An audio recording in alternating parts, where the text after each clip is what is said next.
ওরে আবু মাহজুরা, কেমন দেখা যায় তোমারে, তুমি সামনের চুল কাটো না কেন? আবু মাহজুরা বলে, আমি হাঁটু গেড়ে পেয়ারা নবীর সামনে বসেছিলাম, আমার এই মাথার চুলের মধ্যে মুবারক হাত লাগিয়ে বিশ্বনবী নিজে আমাকে আজানের প্রতিটা বাক্য শিক্ষা দিয়েছেন। বিশ্বনবীর মোবারক হাত, পবিত্র হাত আমার মাথার চুলের যেই জায়গায় লেগেছে, আমি চাই ওই চুলগুলা নিয়ে আমি আমার কবরের ভিতরে যাব। সাইয়েদনা আবু মাহজুরা রাদিয়াল্লাহু তাআলা আনহু ইন্তেকালের আগের পর্যন্ত মাথার সামনের চুলগুলা কাটে নাই। আজারি সাহেবের আগমন আদ্দিন ফাউন্ডেশনের পক্ষ থেকে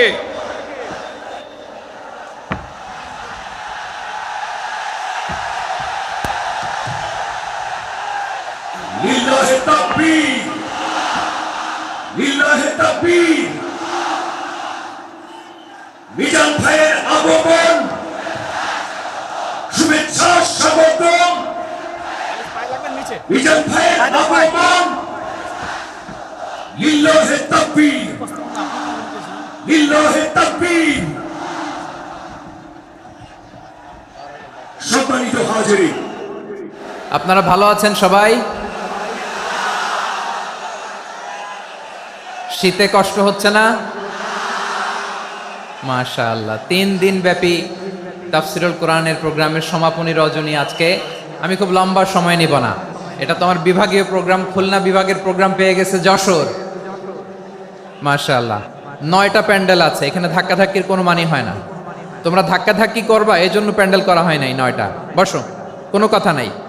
অনেক আলোচনা হয়েছে 3 দিন ব্যাপী, দেশ বরেণ্য প্রথিতযশা ওলামায়ে হযরতের মুখে আপনারা অসংখ্য কথা শুনেছেন। আমলের জন্য এগুলোই যথেষ্ট, নতুন করে আমার বলার কিছুর দরকার নাই। নতুন করে উপস্থাপনের মতো বলার মতো আমার কাছে কিছু নাইও। যা বলার 1500 বছর আগে আল্লাহ তাআলা উম্মাকে বলে দিয়েছেন, ঠিক কিনা? এমন কিতাব দান করেছে যে কিতাবে ভুল নাই, যতই পড়ি ততই শেখা যায়। বিয়ন্ডলেস, বাউন্ডলেস, বটমলেস, কুল কিনারা নাই, কুল কিনারাবিহীন সাগর, পড়েন সুবহানাল্লাহ। আসুন এখানে আসার, বসার, এই প্রোগ্রামে অংশগ্রহণ করার উদ্দেশ্যকে, নিয়তকে আমরা খালেস করে নেই। আজকে আমরা যা শুনবো, শিখবো, আমলের নিয়তে শুনবো, ঠিক কিনা বলেন? শেষ পর্যন্ত নীরবতা বজায় রাখবো। আমি উঠবো, আপনারা উঠবেন, এর আগে ওঠা যাবে না। স্কেজিউলে একটু চেঞ্জ এসেছে, এশার সালাত হয়নি। আমার আলোচনার পরপরই আজান হবে, এশার সালাতে আমরা জামাতে অংশগ্রহণ করে একসাথে বিদায় নেব ইনশাল্লাহ। বলেন, যে টপিকটি নিয়ে আমি আপনাদের সামনে আজকে কথা বলতে চাই, টপিকটি অনেক গুরুত্বপূর্ণ। টপিকটি হচ্ছে হিউম্যান রিসোর্স ডেভেলপমেন্ট, মানব সম্পদ উন্নয়ন। কারণ আল্লাহ তাআলা আমাদের যা দেখ আর না দেখ এটা দিছে। মানুষ আর মানুষ, 18 কোটি মানুষ, ঠিক কিনা? এই 18 কোটির জনসংখ্যার দেশে বসবাস করে আমরা খুশি না বেজার? খুশি হইতে হবে, বেজার হইেন না। জাপানের খবর জানেন? তাদের গ্রোথ রেট নিচের দিকে, উল্টো। জনসংখ্যা নাই, বাচ্চা নিলে, সন্তান নিলে গভর্নমেন্ট তাদের টাকা দেয়। আমাদেরকে আল্লাহ তাআলা দয়া করে, মায়া করে এই সম্পদটা দিয়েছেন। এই মানব সম্পদকে যেন আমরা কাজে লাগাই ইনশাআল্লাহ। পড়েন সবাই। হিউম্যান রিসোর্স ডেভেলপমেন্ট অনেক জনগুরুত্বপূর্ণ বিষয়, খুব সেন্সিটিভ বিষয়, বুঝতে হবে। যশোরের স্মার্ট ছেলেরা, এই যে আমি যাদেরকে দেখতে পাচ্ছি, all are the Gen Z of Jessore. যারা জেন জি, ওরা স্মার্ট, ওরা ইশারা ইঙ্গিতে কাজ করে। এই যে পুরো গদি উল্টায় দিছে, ঠিক কিনা? 24-এর ছাত্র নাগরিক অভ্যুত্থান আমাদের দেখিয়ে দিচ্ছে কিভাবে চোখের ইশারায় গদি উল্টে দিতে হয়। তো এই জেনজিদের নিয়ে বসেছি, ওরা তো স্মার্ট, ওরা ডিস্টার্ব করবে না। মেহরবানি করে আমার সাথে কানেক্ট করো, 1 to 1, brain to brain, eye to eye, eye contact করো আমার সাথে। তাকাও, কষ্ট হলো আমার দিকে তাকাও, আওয়াজ করা যাবে না, আমার দিকে তাকাও। প্রিয় ভাইয়েরা, হিউম্যান রিসোর্স ডেভেলপমেন্টের ব্যাপারে কিছু কথা বলবো। এই যে আমাদের বিশাল জনসংখ্যা, এই জনসংখ্যাকে কি করে জনসম্পদে রূপান্তরিত করা যায়, এ ব্যাপারে কথা বলবো। আমি সূরাতু বনী ইসরাইলের 70 নম্বর আয়াত তেলাওয়াত করেছি। এই আয়াতের আলোকে কিছু কথা আমি আপনাদের সামনে বলবো। আল্লাহ তাআলা ইরশাদ করছেন, ওয়ালাকাদ কাররামনা بني آدم وحملناهم في البر والبحر ورزقناهم من الطيبات وفضلناهم على كثير ممن خلقنا تفضيلا পড়েন আল্লাহু আকবার। রব্বুল আলামিন বলেন ওয়ালাকাদ কাররামনা বানি আদম, আমি বনি আদমকে সম্মানিত করেছি, বনি আদমকে মর্যাদা দিয়েছি। ওয়া হামালনাহুম ফিল বাররি ওয়াল বাহর, বনি আদমকে জলে স্থলে স্থলে এবং সমুদ্রে চলাচলের বাহন দিয়েছি। ওয়া রাযাকনাহুম মিনাত তাইয়্যিবাত, তাদেরকে পবিত্র রিজিকের বন্দোবস্ত করেছি। ওয়া ফাদ্দালনাহুম আলা কাসীরিম মিম্মান খালাকনা তাফদীলা, আর আমি আল্লাহ যাদেরকে সৃষ্টি করেছি তাদের মধ্য থেকে বনি আদমকে আমি শ্রেষ্ঠ বানিয়েছি। আমরা শ্রেষ্ঠ, আমরা আশরাফুল মাখলুকাত। আমরা কি? এই যে এমনি চিল্লাচিল্লি করে, জিজ্ঞেস করলে বলে না। আমরা আশরাফুল মাখলুকাত। আমরা কি? শ্রেষ্ঠ, সবার চেয়ে সেরা। আমাদের মতো করে আল্লাহ কাউকে বানায় নাই। দুই পায়ে ভর করে শির দ্বারা এরকম স্ট্যান্ড রেখে মাথা উঁচু করে দাঁড়াতে পারে এরকম কোন প্রাণী পৃথিবীতে আছে? এজন্য আল্লাহ বলেন ওয়ালাকাদ কাররামনা বানি আদম, আমি বনি আদমকে সম্মানিত করেছি, তাদেরকে আমি মর্যাদা দিয়েছি। তাদেরকে আমি যত মর্যাদা দিয়েছি আমার কোন সৃষ্টিকে এত মর্যাদা দেই নাই। পড়েন সুবহানাল্লাহ। I have dignified the status of the sons of Adam, আদমের সব সন্তানের মর্যাদা আমি বাড়িয়েছি। আল্লাহ এখানে বলেননি ওয়ালাকাদ কাররামনাল মুমিনিন, আমি মুমিনের মর্যাদা বাড়িয়েছি, বলেছেন? আল্লাহ এখানে বলেন নাই ওয়ালাকাদ কাররামনাল মুসলিমিন, আমি মুসলিমের মর্যাদা বাড়িয়েছি। আল্লাহ বলেছেন ওয়ালাকাদ কাররামনা বানি আদম, আমি বনি আদমের সম্মান বাড়িয়েছি। হোক সে মুমিন কিংবা কাফের, মুসলিম কিংবা মুশরিক, আস্তিক কিংবা নাস্তিক, আরব কিংবা অনারব, যেই হোক না কেন আদম সন্তান সবগুলার মর্যাদা বাড়ায় দিয়েছে কে? সবার মর্যাদা আল্লাহ বাড়িয়েছে। মানুষ হিসেবে মর্যাদা। বিশ্বনবী সাল্লাল্লাহু আলাইহি ওয়াসাল্লাম ইহুদির লাশ দেখে দাঁড়িয়ে গেলেন। কার লাশ? আমার যশোরের ভাইয়েরা আওয়াজ করে বলুন, কার লাশ? ইহুদির লাশ দেখে দাঁড়ায় গেলেন। সাহাবারা বললেন ইয়া রাসূলুল্লাহ, আপনি দাঁড়ালেন যে, এটা তো ইহুদির লাশ। বিশ্বনবী বললেন আওয়ালাইসাত নাফসান, এটা কি মানুষ নয়? এটা হোক ইহুদি হোক খ্রিস্টান, এটা তো মানুষ। আমি মানুষ দেখে দাঁড়িয়েছি। আই স্যালিউট দ্য হিউম্যানিটি, আমি মানবতাকে সম্মান করেছি। পড়েন সুবহানাল্লাহ। তাহলে এই জমিনে মানুষের মর্যাদা বেশি, হোক আস্তিক হোক নাস্তিক, হোক মুমিন কিংবা কাফের। আদমের সন্তান হলে, মানুষ হলেই তার মর্যাদা বাড়িয়েছে কে? আমার কলিজার টুকরা যশোরের ভাইয়েরা, মানুষের মর্যাদা আল্লাহ এত বাড়িয়েছেন। মানুষ জীবিত থাকলেও যেমনি মর্যাদাবান, মরে গেলেও মর্যাদাবান। সুবহানাল্লাহ পড়েন। মানুষ মরে গেলে এই ডেড বডিটা কি হয়? পচে যায়, গলে যায়, মাটির সাথে মিশে যায়। তাই বলে আপনি ডেড বডির সাথে যাচ্ছে তাই করতে পারবেন না? পারবেন? কেউ যদি অন্যায় করে তাকে যদি আপনি শাস্তির আওতায় আনেন, যা মনে চায় করতে পারবেন না। তারা আগুন দিয়ে পোড়াতে পারবেন না, নাক কাটতে পারবেন না, কান কাটতে পারবেন না, অঙ্গ বিকৃতি করতে পারবেন না। কারণ মানব জাতির মর্যাদা স্বয়ং দিয়েছে কে? ডেড বডি পচে যাবে, গলে যাবে। তারপর ইসলাম বলে না, খবরদার, এই মরা লাশটারও একটা মর্যাদা আছে না নাই? ইসলাম বলে এই লাশটা গলে যাবে, পচে যাবে, কিন্তু এটার অমর্যাদা করো না। কর্পূর দিয়ে, খেজুর পাতা দিয়ে, এটাকে ওয়ার্ম ওয়াটার দিয়ে, গরম পানি দিয়ে ধৌত করো। সাদা শুভ্র ধবধবে কাপড় দিয়ে লাশটাকে তুমি কাভার করো। তারপরে খাটিয়ার মধ্যে লাশটাকে রেখে বিশাল একটা প্রোগ্রাম করো, একটা ফিউনারাল প্রোগ্রাম করো। ওই প্রোগ্রামের ডানে বায়ে পেছনে লাশটারে রাখলে হবে না, প্রোগ্রামের একেবারে সামনটাতে তুমি লাশটাকে রাখো। সুবহানাল্লাহ। একটা ফিউনারাল প্রোগ্রাম করতে হবে, তাকে শেষ বিদায় জানাতে হবে, যেটাকে আমরা জানাজা বলি। কি বলি? জানাজা মানে মাইয়েতের জন্য দোয়া, তার জন্য দোয়া করা হয়। তাকে একটা সিস্টেমেটিক অর্ডারে কবরে রাখা হয়, সুন্দরভাবে সেটাকে কবরস্থ করা হয়, মাটি দেয়া হয়, পানি দেয়া হয়। তার মানে মরে গেলেও মানুষের সম্মান বাড়ায় দিয়েছে কে? এজন্য আল্লাহ বললেন ওয়ালাকাদ কাররামনা বানি আদম, বনি আদমের সম্মান মর্যাদা আমি আল্লাহ বাড়িয়ে দিয়েছি। মানুষের সম্মানে তুমি কখনো আঘাত করো না, ঠিক কিনা? তাহলে ভাই, প্রথম মেসেজ হচ্ছে the first and foremost message tonight to the people of জাসর। আল্লাহ বলেন, I have dignified the status of son of Adam. আমি বনি আদম সবার মর্যাদা বাড়িয়ে দিয়েছি, হোক আস্তিক নাস্তিক, হোক কাফের কিংবা মুশরিক, তার মর্যাদা বাড়াই দিছে কে? যখন বন্যা হয় আমরা ত্রাণ নিয়ে যাই, আমরা শুধু মুসলমানদেরকে ত্রাণ দেই নাকি?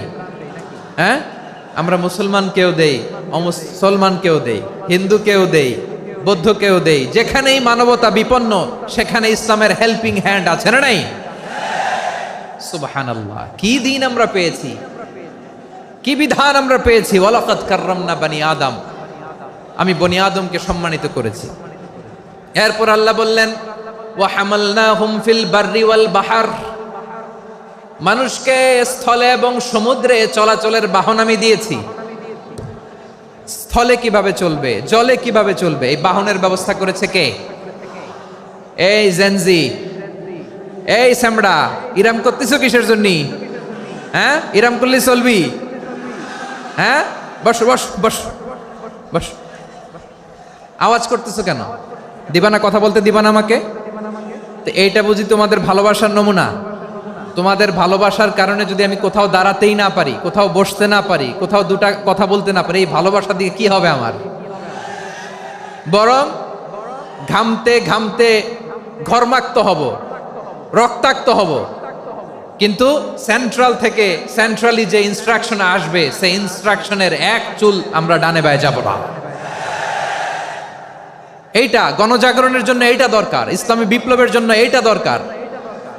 তো আধা ঘন্টা ধরে যদি তোমাদেরকে থামানোই না যায়, এই লস্কর দিয়ে আমি কি করব?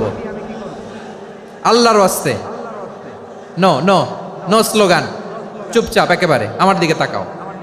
আল্লাহ বললেন, ওয়া হামালনাহুম ফিল বাররি ওয়াল বাহর, জলে স্থলে আমি চলাচলের যানবাহনের ব্যবস্থা করেছি। আমরা স্থলে ঘোড়ার উপরে চড়ি, উটের উপরে চড়ি, গাড়ির উপরে চড়ি। এই যে গাড়ির ইঞ্জিন বানাইছি আমরা, এটার মেধা দিয়েছে কে? আবার সাগরের মধ্যে আমরা নৌযান, জলযান, বড় বড় জাহাজ দিয়ে এক মহাদেশ থেকে আরেক মহাদেশ যাই, এক দেশ থেকে মালামালগুলো আরেক দেশে পাঠাই। সাগরের ভেতরে নৌকাগুলোরে ধরে রাখলো কে?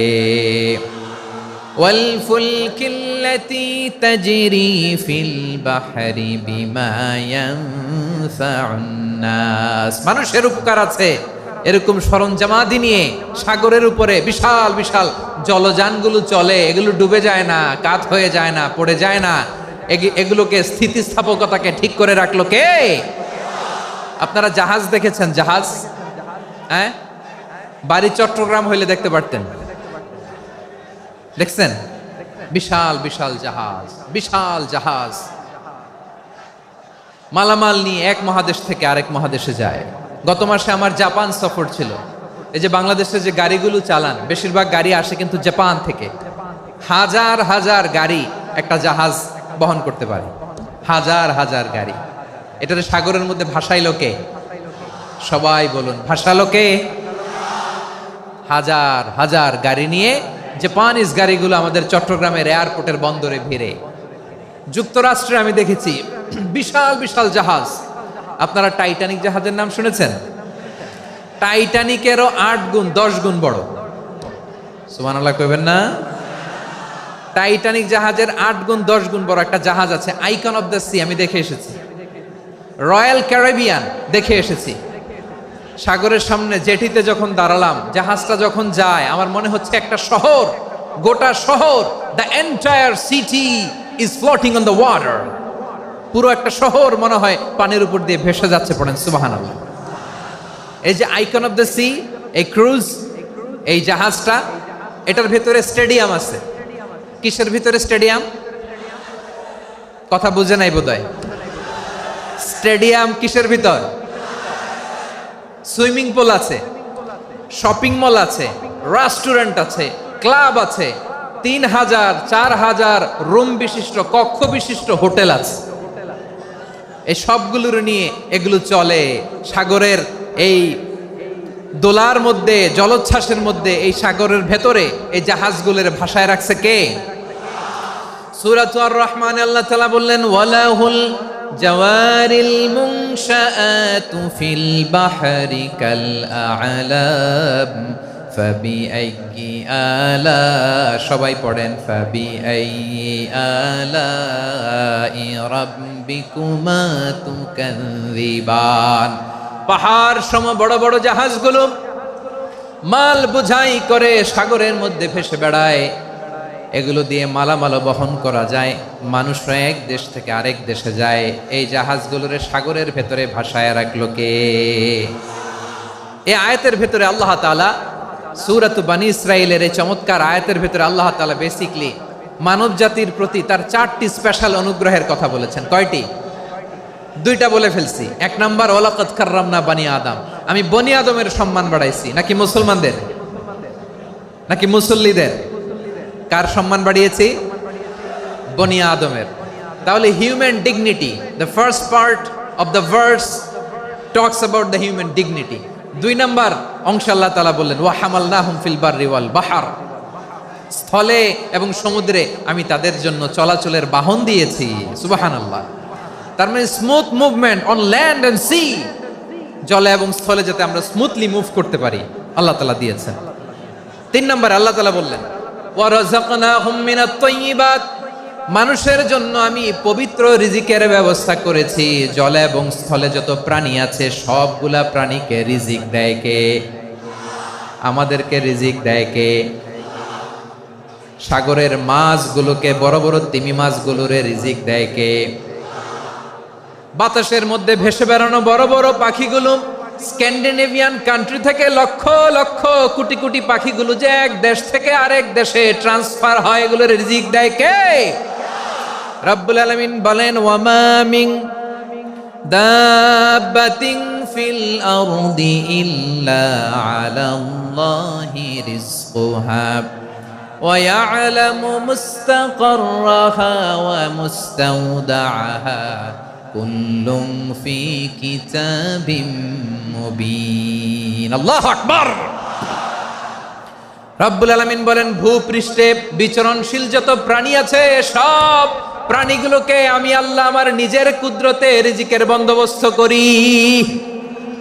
এই প্রাণীগুলো কোথায় থাকে, কোথায় যায়, সব জায়গায় আমি রিজিক পৌঁছে দেই। রিজিক কেউ দিতে পারে না, রিজিকের মালিক কে? রিজিকের মালিক তিনি আল্লাহ। এজন্য আল্লাহ তাআলা বললেন ওয়া রাযাকনাহুম মিনাত তাইয়্যিবাত। এরপর আল্লাহ বললেন ওয়া ফাদ্দালনাহুম আলা কাসীরিম মিম্মান খালাকনা তাফদীলা। আমি যত প্রাণী সৃষ্টি করেছি সকল প্রাণীর মধ্যে মানুষের মর্যাদা শ্রেষ্ঠত্ব আমি দিয়েছি। সুবহানাল্লাহ পড়েন। তাহলে 1 নম্বরে আল্লাহ বললেন আমি বনি আদমের মর্যাদা বাড়ালাম।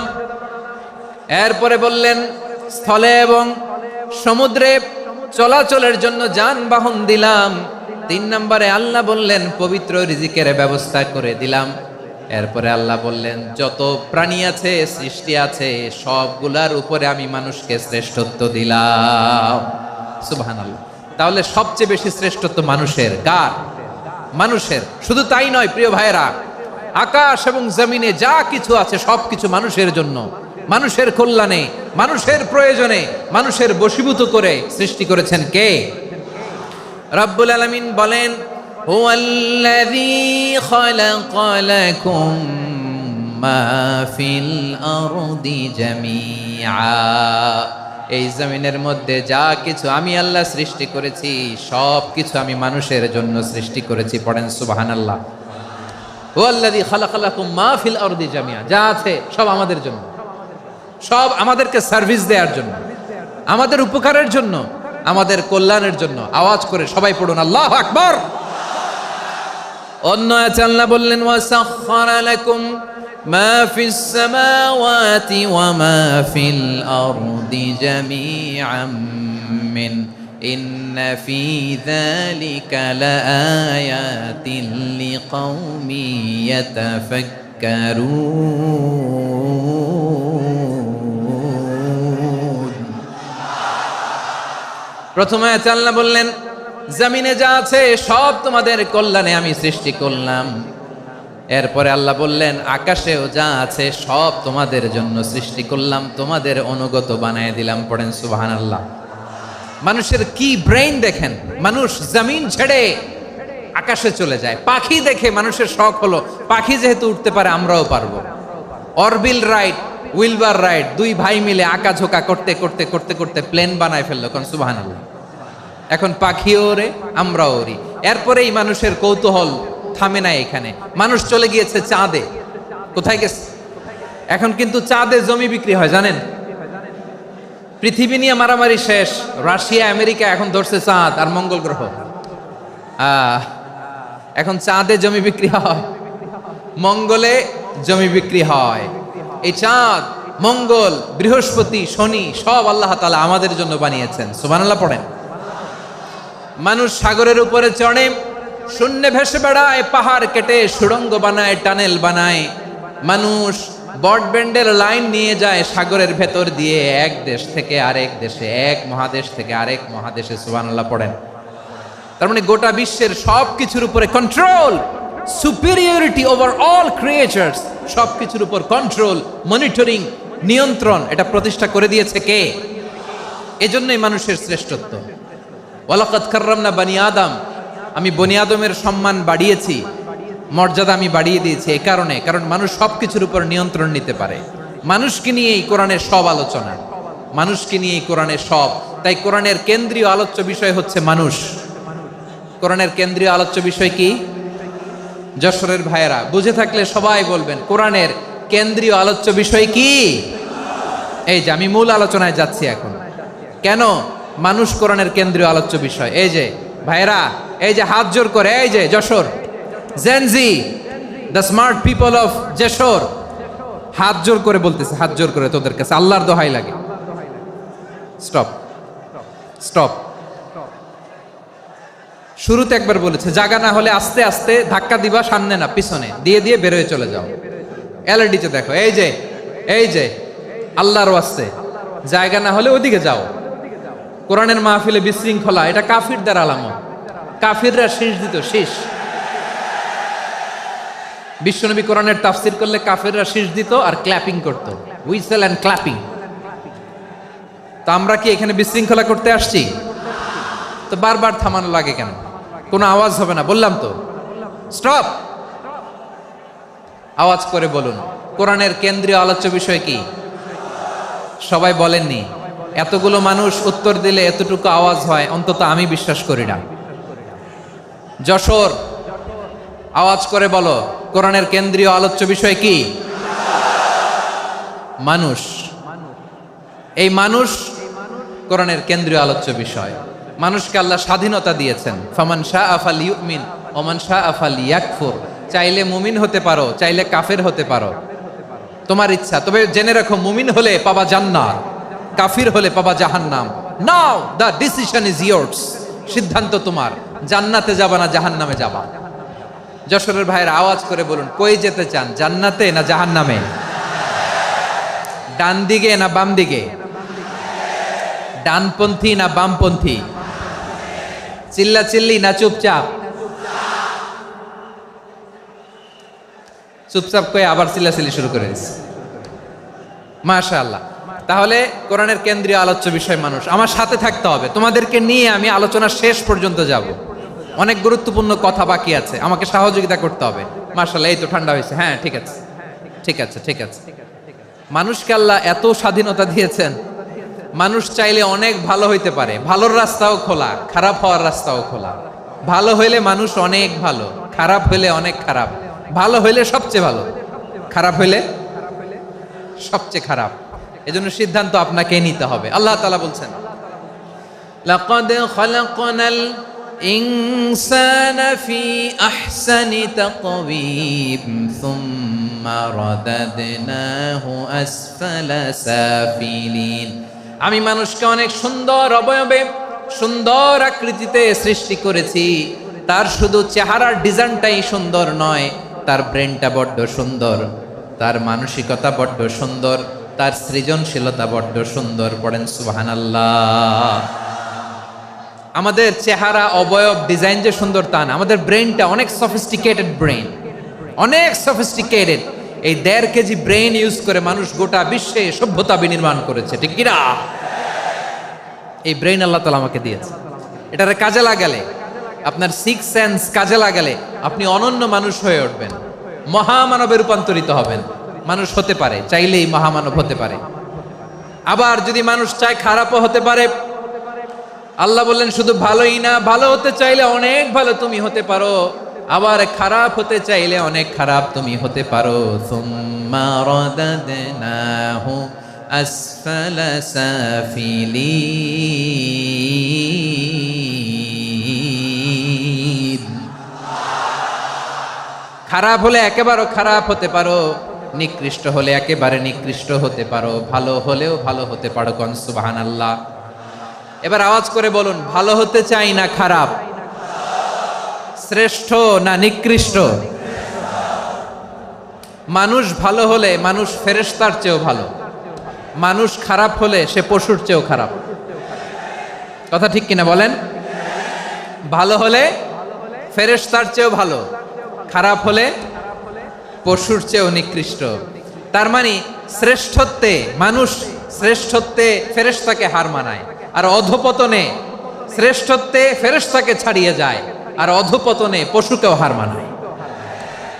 আই রিপিট, আমি আবারও বলছি, মানুষ শ্রেষ্ঠত্বে ফেরেশতাকে ছাড়িয়ে যায়, আর অধপতনে সে পশুকেও হার মানায়। আওয়াজ করে বলতে হবে ঠিক কিনা? এটার প্রমাণ কি? মানুষ শ্রেষ্ঠ হইলে যে ফেরেশতার চেয়েও সেরা, তার প্রমাণ কি? আল্লাহ তাআলা বলছেন, ওয়া ইয কুলনা লিল মালাইকাতি ইসজুদু লি আদম ফাসাজাদু ইল্লা ইবলিস আবা ওয়াস্তাকবারা ওয়া কানা মিনাল কাফিরিন। আল্লাহ বলেন, স্মরণ করো সে সময়ের কথা যখন আমি ফেরেশতাদেরকে বললাম, ও ফেরেশতারা আদমকে সেজদা দাও। সব ফেরেশতারা সম্মান সূচক সেজদা আদমকে দিল, তারা আদমের জন্য সেজদায় লুটিয়ে পড়লো, একজন ছাড়া, তার নাম ইবলিস। আওয়াজ করে বলেন, তার নাম কি? সে অহংকার প্রদর্শন করলো, সে কাফের হয়ে গেল, বাকি সব ফেরেশতারা সেজদা দিল। সুবহানাল্লাহ। আবার আদম আলাইহিস সালামকে আল্লাহ জিজ্ঞেস করলেন, সব বলে দিল উত্তর, কিন্তু ফেরেশতাদেরকে একই প্রশ্ন জিজ্ঞেস করলেন, তারা উত্তর করতে পারে নাই। তার মানে এর মধ্য দিয়ে প্রমাণিত হয়, মানুষ ভালো হলে ফেরেশতার চেয়েও ভালো, ফেরেশতার চেয়েও মানুষের মর্যাদা বাড়িয়ে দিয়েছে কে? সব নূরের ফেরেশতা যখন মাটির আদমকে সেজদা দেয়, এটা প্রমাণ করে ফেরেশতার চেয়েও মানুষের মর্যাদা বাড়িয়ে দিয়েছে কে? তুমি মাটির আদমকে প্রথম সৃষ্টি করিয়া ঘোষণা করিয়া দিলে শ্রেষ্ঠ বলিয়া, তাই তো নূরের ফেরেশতা করে আদমকে সেজদা। ঠিক কিনা বলেন? তাই তো নূরের ফেরেশতা করে আদমকে সেজদা, সবার চেয়ে সম্মান দিলে মাটির আদমকে। আল্লাহু আল্লাহু তুমি জাল্লে জালালুহু, শেষ করা তো যায় না গে তোমার গুণগান। পড়েন না? পড়েন। আল্লাহু আল্লাহু তুমি জাল্লে জালালুহু, শেষ করা তো যায় না গে তোমার গুণগান। আল্লাহু আল্লাহু আল্লাহু আকবার। আদমের মর্যাদা বেশি, মানুষের মর্যাদা বেশি, মানুষ শ্রেষ্ঠ তার প্রমাণ নূরের ফেরেশতা মাটির আদমকে সেজদা করে। আওয়াজ করে বলেন ঠিক কিনা? তাহলে মানুষ ভালো হলে ফেরেশতার চেয়ে ভালো, আবার মানুষ যদি খারাপ হয় সে পশুর চেয়েও খারাপ, অধপতনে পশুত্বকে হার মানায়। তার প্রমাণ, তার প্রমাণ কি? তার প্রমাণ হচ্ছে যশোরের ভাইরা দেখবেন পত্রিকায় নিউজ পেপারে মাঝে মাঝে এরকম দেখা যায়, এক মানুষ আরেক মানুষকে হত্যা করে 20 টুকরা করে বস্তার ভিতরে ভরেছে। আপনারা এই নিউজ পড়েন নাই না? দেখেন নাই? দেখছেন? মানুষ মানুষকে হত্যা করে কয় টুকরা? জোরে বলেন। এখানেই ক্ষান্ত হয় না, আবার কোথায় ভরছে? বস্তার ভেতরে। আচ্ছা, বুঝে থাকলে আওয়াজ করে বলেন, কোনদিন শুনছেন একটা হাতি আর একটা হাতিকে হত্যা করে 20 টুকরা করছে, এরপরে বস্তার ভিতরে ভরছে? হইছে? তাহলে দেখেন, মানুষ যদি খারাপ হয় সে পশুকেও হার মানায়। চিল্লায় বলো ঠিক কিনা? এমনও দুশ্চরিত্র মানুষ আছে যার যার নজর থেকে 6 মাসের ছোট্ট মেয়ে থেকে শুরু করে 80 বছরের বৃদ্ধারাও নিরাপদ নয়। পশুকেও হার মানে। মানুষের ঘর জ্বালিয়ে পুড়ে মেসাকার করে দেয়, জনপদের পর জনপদ জ্বালায় দেয়, এরকম আছে না নাই? বোমা মেরে শহরগুলো উড়িয়ে দেয়। এই যে ইসরায়েল গাজার মধ্যে যে অ্যাটাক করেছে, এরা মসজিদ মানে নাই, মসজিদে বম ফেলেছে। এরা খ্রিস্টানদের চার্চ গির্জা মানে নাই, গির্জায় বম ফেলেছে। পৃথিবীর ইতিহাসে never happened in the history of the world that someone bombed on a hospital, on a ICU center. এমন হাসপাতাল যেখানে আইসিইউ রোগীরা আছে, ওই হাসপাতালের উপরও ইসরায়েলি সৈনিকেরা বোমা মেরেছে। জোরে বলেন ঠিক কিনা? এরা মানুষ? আওয়াজ করে বলেন, এরা মানুষ না। প্রিয় ভাইয়েরা, চোখ কান নাক মুখ থাকলেই মানুষ না। যা সামনে দেখেন এগুলো সব মানুষ না, এগুলো জনসংখ্যা। এগুলো কি? সবাই বলুন, এগুলো কি? বাড়ছে জনসংখ্যা, কমছে মানুষ। বাড়ছে জনসংখ্যা, কমছে। এই দুনিয়া এখন তো আর সেই দুনিয়া নাই, মানুষ নামের মানুষ আছে, দুনিয়া বোঝাই,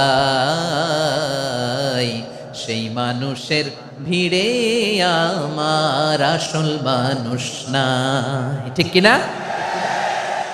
আসল মানুষের বড্ড অভাব, আসল মানুষের বড্ড অভাব। আমার ভাইয়েরা, মানুষ খারাপ হলে পশুকেও হার মানায়। আচ্ছা, আওয়াজ করে বলেন, এই যশোরের ছেলেরা এদিক তাকাও, আওয়াজ করে বলো, যে ইসরায়েলি সোলজাররা উপর থেকে বোমা মারল, তারাও মানুষ? তারাও কি? ওরাও রক্তে মাংসে মানুষ, ওদেরও পরিবার আছে। বোমা মেরে যেই মেয়েটাকে তারা অনাথ বানায়, ইয়াতিম বানায়, ও কিন্তু বাসায় ওর মেয়েটাকে রেখে আসছে। ঠিক কিনা বলেন? বম্বিং করে যে বাবাকে মেরে, স্বামীকে মেরে স্ত্রীকে বিধবা বানায়, তারও ঘরে স্ত্রী আছে। উপর থেকে বম মেরে মানুষ মেরে দিচ্ছে, তারাও মানুষ। 1945 সালের 6 আগস্ট আমেরিকান সোলজাররা হিরোশিমায় বম মেরেছে। আমি নিজে দেখে এসেছি জাপানের হিরোশিমাতে। সকাল 8:15 মানুষ কেউ অফিসে যাচ্ছিল, কেউ খেতে খামারে কাজ করতে যাচ্ছিল। লিটল বয় নামে একটা বোম মেরেছে তারা। এই বোমের আঘাতে, পারমাণবিক এই বোমার রেডিয়েশনে আঘাতে বোম ব্লাস্ট হওয়ার পরে মুহূর্তের মধ্যে 1,40,000 নাই। উপর থেকে যারা মারতেছে এরাও মানুষ, যাদেরকে মারলো তারাও। তার মানে মানুষে মানুষে পার্থক্য আছে না? নেই? মানুষে মানুষে পার্থক্য আছে। নাক কান চোখ মুখ থাকলেই মানুষ নয়। বাড়ছে জনসংখ্যা, কমছে মানুষ। চিল্লায় বলো ঠিক কিনা? তাহলে আমরা বুঝলাম, মানুষ ভালো হলে অনেক ভালো, খারাপ হলে অনেক খারাপ। ও আমার কলিজার টুকরা যশোরের ভাইয়েরা, আসুন না 3 দিন ব্যাপী এই তাফসিরুল কোরআনের ঐতিহাসিক প্রোগ্রাম থেকে আমরা সিদ্ধান্ত নেই, আমরা ভালো মানুষ হব নাকি খারাপ মানুষ হব। কলিজা থেকে, প্রাণ থেকে আওয়াজ করে সবাই বলুন, ভালো মানুষ নাকি খারাপ মানুষ? ভালো মানুষ হইতে হবে। ভালো মানুষ যারা জগৎটাকে এনলাইটেন করবে, যারা এনলাইটেন করবে, যারা সত্যের বীর সেনানী হয়ে দাঁড়াবে, যারা সত্যের পক্ষে কথা বলবে, যারা জালিমের মসনদকে ভেঙে খান খান করে দেবে। এরকম হওয়ার দরকার আছে না নাই? এরকম ভালো মানুষ আমরা হতে চাই কি চাই না? মানুষকে যত্ন নিলে মানুষ যে কত ভালো হয় আপনি কল্পনাও করতে পারবেন না। এই যে আপনাদের যশোরে যে ভালো ছেলেগুলো আছে, যে ভালো তরুণগুলো আছে, যে যুবকগুলো আছে, যে ভালো আলেমরা আছে, ভালো নেতারা আছে, সবাই যদি তাদের মতো হতো, পুরো যশোরটা একটা জান্নাতের টুকরা হয়ে যেত। আওয়াজ করে বলেন ঠিক কিনা? মানুষকে নার্চারিং করলে, মানুষকে পলিশ করলে, মানুষকে গ্রুমিং করলে, মানুষকে সঠিক তারবিয়া দিলে মানুষ অনন্য হয়ে ওঠে। প্রতিটি মানুষ অনন্য। আমি অনন্য, আপনি অনন্য, আমরা সবাই অনন্য। সুবহানাল্লাহ বলেন। মানুষকে আল্লাহ তাআলা দিয়েছেন অসীম ক্ষমতা, অসীম ক্ষমতা। সুবহানাল্লাহ। একটা মানুষ পারে না এমন কিছু নাই। একটা মানুষ পারেন এমন কিছু নাই, বিশ্বাস করতে হবে মানুষ যা কল্পনা করতে পারে ওইটা মানুষ করে দেখাতে পারে। যশোরের ভাইয়ের আই রিপিট, আমি আবারও বলছি, এই চিল্লাচিল্লি করলে আমার এই গুরুত্বপূর্ণ কথা তোমরা মিস করবা। আমরা যখন আমার পিতার পৃষ্ঠদেশে ছিলাম, পিতার পৃষ্ঠদেশ থেকে শুক্রাণু যখন মায়ের গর্ভদেশে যেয়ে পড়ে, কতটা শুক্রাণু ভ্রমণ শুরু করে জানো? 20 কোটি শুক্রাণু। একবার সিমেন আউট হলে সেখানে 20 কোটি শুক্রাণু থাকে, ভ্রমণ শুরু করে। ওই 20 কোটি শুক্রাণুর মধ্যে থেকে তুমি আমি আজকে এক বিকশিত শুক্রাণু মানব রূপে পৃথিবীতে এসেছি। সুবহানাল্লাহ। ওই 20 কোটি শুক্রাণুর প্রতিযোগিতায় সবাইরে পেছনে ফেলে সেদিন আমি সফল হয়েছিলাম, সেদিন আমি বিজয়ী হয়েছিলাম। সেদিন আমি এত ছোট ছিলাম, মাইক্রোস্কোপ দিয়েও আমার অস্তিত্ব টের পাওয়া যায় না। আমি এত তুচ্ছ ছিলাম, নগণ্য ছিলাম, আমার কান ছিল না, আমার চোখ ছিল না, আমার হাত ছিল না, আমার জন্য রিকমেন্ডেশন করার মতো মামু ছিল না, খালা ছিল না, কেউ ছিল না। তারপরেও ওই প্রতিযোগিতায়, ওই কম্পিটিশনে যখন আমারে কেউ হারাতে পারে নাই, আল্লাহর জমিনেও আমারে কেউ হারাতে পারে না। হারার জন্য তোমার জন্মই হয় নাই, তুমি আসছই জিতার জন্য। সুবহানাল্লাহ। বিশ্বনবী বলেন, আন্নাসু মাআদিন কামাআদিনি যাহাবি ওয়াল ফিদ্দা খিয়ারুহুম ফিল জাহিলিয়াতি খিয়ারুহুম ফিল ইসলাম। Peoples are like mines of gold and silver. সোনার খনি, রূপার খনি, এর চেয়েও বড় খনি হচ্ছে এই মানব সম্পদের খনি। আওয়াজ করে বলেন আল্লাহু আকবার। আল্লাহ তাআলা এই সম্পদ আমাদেরকে দিয়েছে। বিশ্বনবী বলেন, মানুষ হচ্ছে খনির মতো। খিয়ারুহুম ফিল জাহিলিয়াতি খিয়ারুহুম ফিল ইসলাম। জাহিলি যুগে যারা সেরা, ইসলামেও তারা সেরা। ইদা ফাকুহু, যদি তারা বুঝবান হয় তাহলে তাদেরকে সেরা বানায় দিবে কে? তাহলে মানুষের চেয়ে সেরা কেউ হতে পারে? মানুষের চেয়ে অনন্য কেউ হতে পারে? মানুষকে কেউ হারাতে পারে? আওয়াজ করে বলো, তোমাকে কেউ হারাতে পারবে? এই সাহস জাগছে আজকের আলোচনা থেকে। আমি তুমি অনন্য, আমাকে তোমাকে হারায় দেওয়া এত সহজ না, ঠিক কি না? একটা কথা জীবনের সাথে সেট করে নিতে হবে, আমি জিতি নয় শিখি, আমি কখনো হারি না। জীবনের সাথে সেট করে নাও, জেনজি অফ জেসর, আমি কখনো হারি না, আমি হয় জিতি নয় শিখি। চিল্লায় বলো ঠিক কি না? আমি কখনো হারি না, আমার হারানো এত সোজা না। কি সাহস জাগছে? বুকে সাহস জাগছে? তাকবীর পড়ো, লিল্লাহে তাকবীর। তাহলে বিশ্বনবী বললেন, নাসু মাআদিন, মানুষ হচ্ছে খনি। এই ধাক্কা ধাক্কি আমি জানি এগুলো ভালোবাসার ধাক্কা ধাক্কি, এজন্য আমি সহ্য করে নেই। এগুলো যে ভালোবাসার ধাক্কা ধাক্কি এটা আমরা বুঝি। পৃথিবীর কোনো আইন, সিকিউরিটি প্রটোকল দিয়ে এটারে মানানো যাবে না, কারণ এটা তো ভালোবাসা, লাভ। লাভ কোনো আইন কানুন দিয়ে বাধা যায় না, মানানো যায় না, ঠিক কিনা বলো?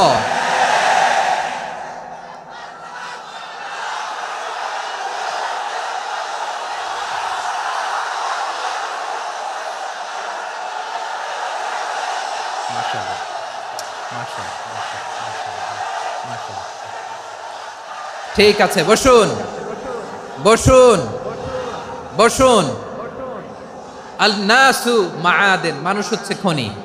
এই খনির যত্ন নিতে হবে। আমার মা বাবা যারা এসেছেন, আপনার ছেলে মেয়ের যত্ন নেন।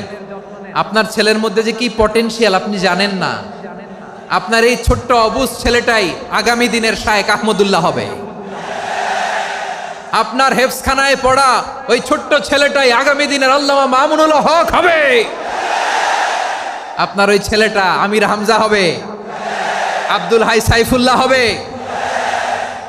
এভাবে বড় বড় আলেম হবে, তারা যুগশ্রেষ্ঠ আলেম হবে। সেই একদিন এই বাংলাদেশের পার্লামেন্টে যে বক্তব্য দিয়ে যশোরের পক্ষে কথা বলবে। আপনি জানেন না, কাউকে ছোট করবেন না আপনি। ওর কনফিডেন্স আপনি কমাবেন না, আপনি কমাতে পারেন না। প্যান্ডেলে আমার যে মা বোনেরা আছেন, ছেলে মেয়েদেরকে কখনো ছোট করে কথা বলবেন না। ও যে কোথায় যাবে আপনি জানেন না। আপনি মা হয়ে তাকে সাহস দিবেন, তার কল্পনার জগৎটাকে সাজাতে তাকে উৎসাহিত করবেন, ঠিক কিনা বলেন? আর আমার প্যান্ডেলের আমার প্রিয় শ্রদ্ধাশীলা মায়েরা বোনেরা, আপনারা তো আরো দামি সম্পদ। বিশ্বনবী বলেন, আর দুনিয়া কুল্লুহা মাতা।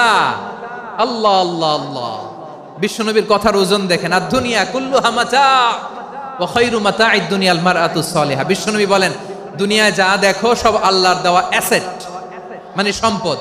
আর এত অ্যাসেটের ভিড়ে সবচাইতে শ্রেষ্ঠ সম্পদ হচ্ছে নেককার নারী।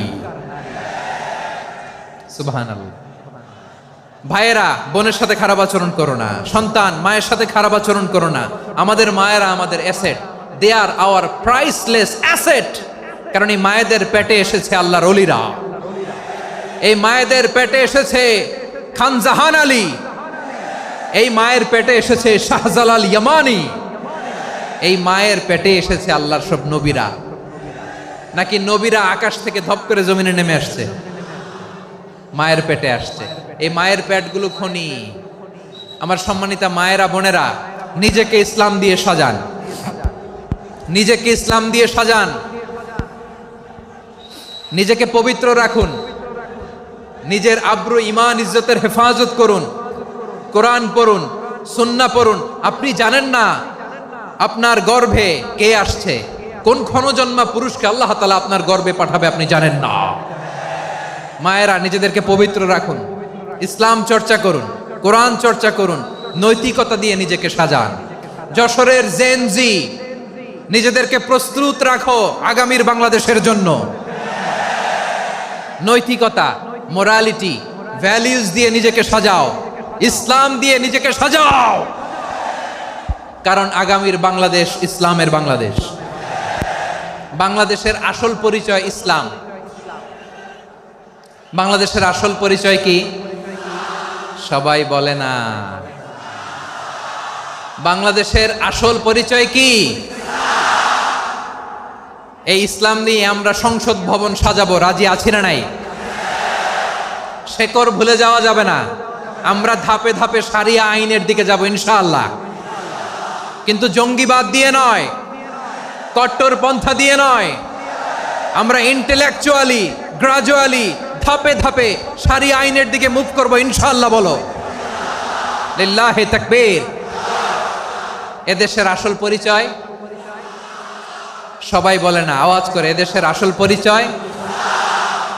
এদেশে আজান শুনে সূর্য ওঠে শহর গ্রামে, এদেশে আজান শুনে সূর্য ডুবে সন্ধ্যা নামে, এদেশে সকল কাজে সবাই বলে বিসমিল্লাহ, এদেশে ভালো কিছু দেখে শুনে হাসি মুখে সবাই বলে মাশা আল্লাহ।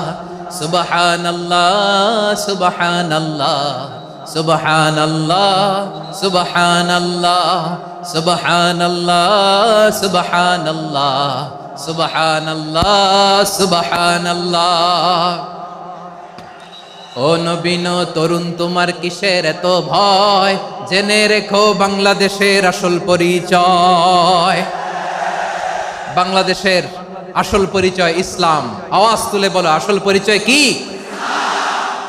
এদেশে পরস্পরে দেখা হলে দেয় সালাম, এদেশে আমজনতার হৃদয় জুড়ে পাক্কালাম। ঠিক কি না? এদেশে বিপদ এলে সর্বজনে সর্বক্ষণে দোয়া পড়ে ইন্না লিল্লাহ, সুবহানাল্লাহ, সুবহানাল্লাহ, সুবহানাল্লাহ, সুবহানাল্লাহ। এদেশে আজান শুনে সূর্য ওঠে শহর গ্রামে, এদেশে আজান শুনে সূর্য ডুবে সন্ধ্যা নামে, এদেশে সকল কাজে সবাই বলে বিসমিল্লাহ, এদেশে ভালো কিছু দেখে শুনে হাসি মুখে সবাই বলে মাশা আল্লাহ। সুবহানাল্লাহ, আওয়াজ করে সুবহানাল্লাহ, সুবহানাল্লাহ, সুবহানাল্লাহ, সুবহানাল্লাহ। সবাই একসাথে সুবহানাল্লাহ, সুবহানাল্লাহ, সুবহানাল্লাহ, সুবহানাল্লাহ। এদেশের আসল পরিচয় কি? আওয়াজ করে বলতে ভয় লাগে।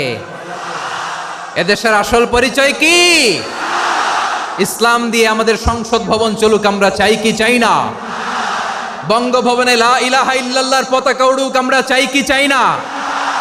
প্রতিটি জেলা অফিসে, ডিসি অফিসে লা ইলাহার পতাকা ঝুলুক, আমরা চাই কি চাই না?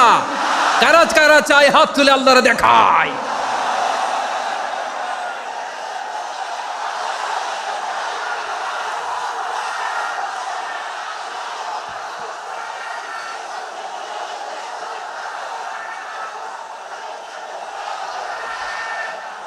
মাশাআল্লাহ, মাশাআল্লাহ, মাশাআল্লাহ, মাশাআল্লাহ।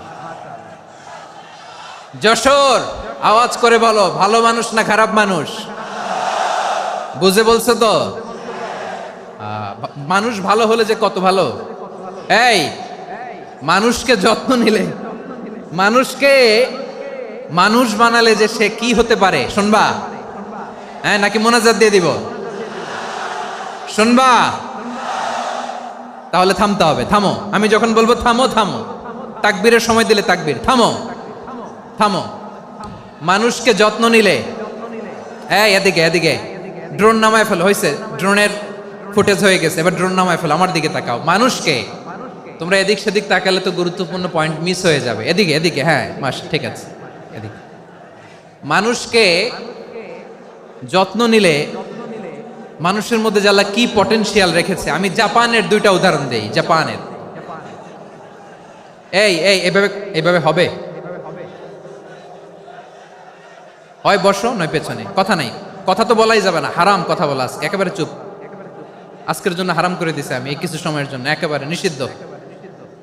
জাপানের দুইটা উদাহরণ দেই, খেয়াল করে একটু শুনেন, বুঝবেন। আল্লাহ, 2022 সালে জাপানের সাথে জার্মানির খেলা, ফিফা ওয়ার্ল্ড কাপ 2022। এক পক্ষে জাপান, আরেক পক্ষে কোন দেশ? কথা শুনে নাই। এক পক্ষে কোন দেশ, আরেক পক্ষে সবাই। এক পক্ষে, আরেক পক্ষে। ওই খেলায় জিতেছিল জাপান, জিতেছিল 22 সালের এই ফিফা ওয়ার্ল্ড কাপে। জাপান ফুটবল খেলায় জিতে, as a part of their celebration, তারা খেলার পরে পুরো স্টেডিয়ামটারে ক্লিন করে। The fan base of Japan, lakh lakh মানুষ খেলা দেখতে যায়, তো এত ডাস্টবিনও তো নাই। তো যারা ডাস্টবিনে জায়গা পায় নাই, তারা এই যে চকলেটের প্যাকেট, পানির বোতল, চিপসের প্যাকেট, তারা এদিকে সেদিকে রেখে দিয়েছে। জাপানের ভক্তরা, জাপানের ফলোয়াররা, as a part of their celebration, তারা খেলার পরে পুরো স্টেডিয়ামের সব ময়লা আবর্জনা ক্লিন করে তারপরে বিদায় নিয়েছে। তাদেরকে কি ক্লিন করার দায়িত্ব দেওয়া হয়েছিল? এই যশোর, জাপানের যে ছেলেরা খেলা দেখতে গেছিল, ওদেরকে কি ক্লিন করার দায়িত্ব দিছিল? তারা কি স্টেডিয়ামের পরিচ্ছন্নতা কর্মী? তাদের আকল, তাদের সিক্স সেন্স তাদেরকে বলেছে। ছোটবেলা থেকে জাপান গভর্নমেন্ট ওদেরকে এত পরিচ্ছন্নতা শেখায়, ক্লিনলিনেস অ্যাওয়ারনেস ক্যাম্পেইন করায়। ক্লাসে আমি দেখেছি, ক্লাসে নিজের বেঞ্চ নিজে মুছে, ক্লাসের মাঝখানে একটা সময় দেয়, নিজের টেবিল নিজে মুছে, নিজের ক্লাসরুমটা নিজে পরিষ্কার করে। রাস্তাঘাটে একটা ধুলা নাই, ময়লা নাই, একটা টিস্যু নাই। খেলার পরে গোটা বিশ্বকে তাক লাগিয়ে দিয়েছে। জাপানের ফ্যানরা সবার রেখে যাওয়া গার্বেজ, টিস্যু, বোতল পরিষ্কার করে তারপরে স্টেডিয়াম থেকে বিদায় নিয়েছে। আমরা কেন এমন হইতে পারলাম না? আমরা কেন এমন হইতে পারলাম না? জাপানের যারা এগুলো করছে, ওদের 3টা করে চোখ না? চোখ তো 3টা, জাপানো লাগো, জাপানো লাগো। হাত তো 4টা, কান তো 6টা। হ্যাঁ, নাকি আমার মতো 2 হাত 2 কানওয়ালা মানুষ? চোখে দেখলে ওটা মানুষ না। চিন্তা করছেন? তার মানে জাপানিজদেরকে যে গ্রুমিং করে শিখানোর মাধ্যমে পরিচ্ছন্ন বানানো গেছে। ওরা যেমনি মানুষ, আমরাও মানুষ। আমাদের সন্তানদেরকে শেখালে তারাও পারবে। পারবে কিনা? 2 নম্বর উদাহরণ বলি। চট্টগ্রাম ফেনীতে যারা গিয়েছেন, মেঘনা গোমতী ব্রিজ প্রকল্প নাম শুনছেন? মেঘনা একটা ব্রিজ পার হওয়া লাগে। এই মেঘনা গোমতী, এখানে 3টা ব্রিজ, কাঁচপুর সহ, এই 3টা ব্রিজের নির্মাণ কাজ, রেনোভেশনের কাজ দেয়া হয়েছিল জাপানের একটা কোম্পানিকে। কাকে? জাপানের কোম্পানি। নির্মাণ শেষে 738 কোটি টাকা বেঁচে গেছিল, এটা গভর্নমেন্টের হাতে দিয়ে তারা বিদায় নিয়েছে। কত টাকা? 738 কোটি টাকা। যত প্রাক্কলিত ব্যয় নির্ধারণ করা হয়েছে, সব টাকা সরকার, তৎকালীন সরকার, 2019-এর সরকার, কারা ছিল তো জানেন? এই 2019-এর সরকার তাদেরকে দিয়েছে। তারা রিনোভেশন নির্মাণ শেষে 738 কোটি টাকা অতিরিক্ত বেঁচে গেছিল, এটা আবার গভর্নমেন্টের হাতে বুঝাই দিয়ে তারা বিদায় নিচ্ছে। আমরা কেন এমন হইতে পারলাম না? জাপানের ওরাও মানুষ, আমরাও মানুষ। তার মানে মানুষে মানুষে পার্থক্য আছে না নাই? আচ্ছা, জাপানের 2টা উদাহরণ দিলাম, এবার আমার দেশের 2টা উদাহরণ দিব না? বাংলাদেশের দুটা উদাহরণ দেয়। 1 নম্বর উদাহরণ, গত সপ্তাহে আপনারা জানেন কক্সবাজার আমার একটা প্রোগ্রাম ছিল, তো হেলিকপ্টারে গিয়েছিলাম। ফেনী জেলা যখন পার হচ্ছি আমি দেখলাম 3টা উইন্ড মিল চিনেন তো, বিশাল পিলার, 3টা 4টা